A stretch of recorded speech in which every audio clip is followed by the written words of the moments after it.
ఇక పొద్దుగాల ఊరికైనాం.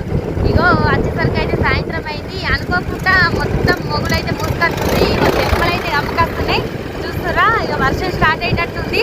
బండి మీద మాత్రం మస్తు ఇబ్బంది అవుతుంది. ఈ వర్షాకాలం అయితే నూరు వెళ్తే మాత్రం 2-3 లోపే ఇల్లు చేరాలా, లేకపోతే ఇగో మాకొచ్చిన తిప్పలు వస్తుంది మీకు కూడా.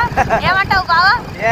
అయితే ముచ్చట ఏంటంటే కారు మబ్బులు స్టార్ట్ అయినాయి. విషయం ఏంటంటే జాగ్రత్తగా ఉండాలా, రాళ్ళ కొట్టే అవకాశం ఉంటుంది. ఇక ఇంటికి పోతున్నాం. పోతున్నావు. ఓకేనా? Okay, bye bye.